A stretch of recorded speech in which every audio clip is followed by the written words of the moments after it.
So you want to quit your crappy job, huh? It's tempting to just walk in and tell that low-life boss of yours exactly where he can put that quarterly report he won't stop pestering you about.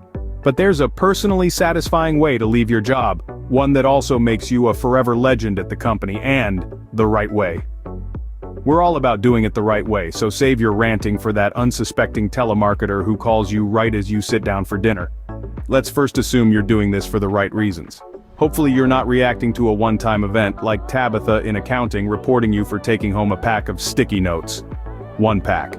Does it come out of your salary, Tabitha? Does it? I didn't think so.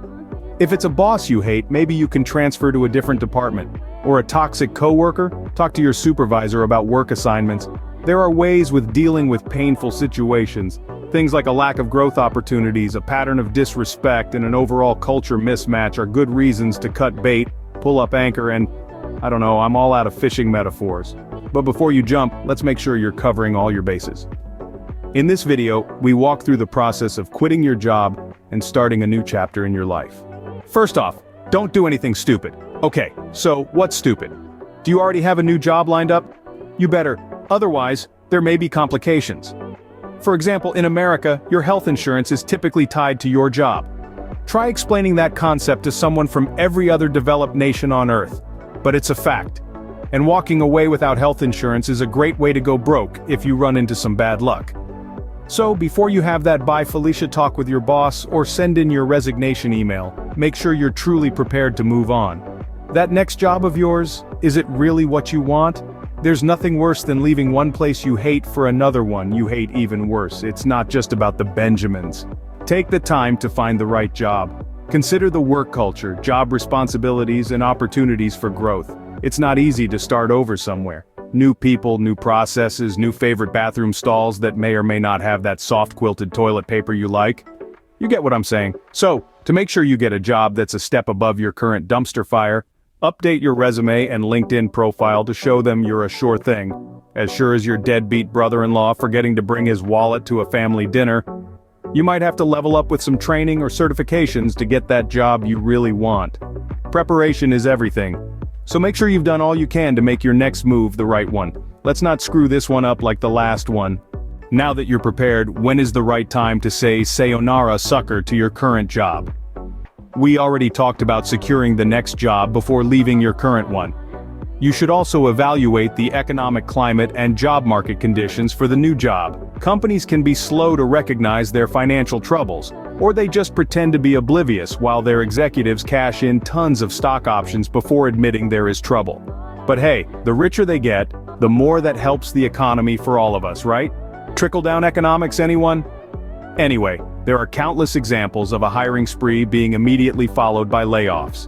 So make sure you're going to a company that's stable and growing. Also, be aware of any contractual obligations you might have to your current employer. Did you have a non-compete clause or anything like that in your work contract? Most likely you're good, but who wants to quit just to find out they can't move on, then have to go and ask for your job back? Talk about awkward. Yikes. Timing is crucial. A smooth transition will make your career shift less stressful. The day has come and you're ready to quit. No matter the circumstances around this decision, you don't want to burn any bridges. Say it with me. Be professional. First off, give proper notice. 2 weeks is standard.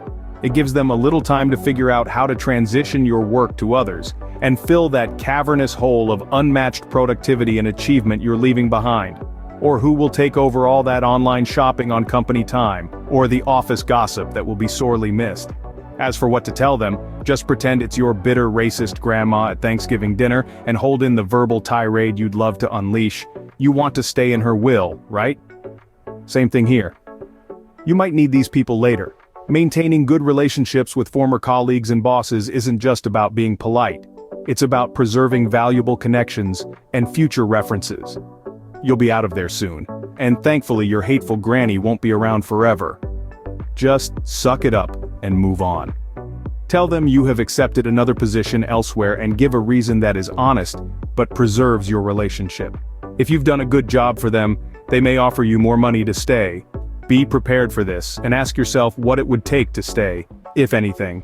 If you've ever reversed a breakup decision due to your ex sobbing uncontrollably before your eyes, you know it never works out, it just delays the inevitable. But hey, maybe this job and your ex are different. There will likely be an exit interview. It may feel like a great chance to rip them to shreds, but it's a trap. Sure, share constructive feedback and point out areas of improvement. They may actually appreciate it, but also be sure to express gratitude for the opportunities you've had, whether you mean it or not, and always leave the door open. What if you're not just changing jobs, but starting your own business? Now that's a thrilling prospect, isn't it? But let's be real. It's also a bit terrifying. So, how do you prepare for this leap of faith? First and foremost, it's crucial to have a safety cushion of money. Things don't always go as planned. That thrift shop specializing in used thong underwear may not have as many takers as you expected. So, make sure your business has forward momentum before quitting. This means you're seeing rising profits, growing customer base, and positive feedback. Waiting for this momentum can make the transition smoother and less risky.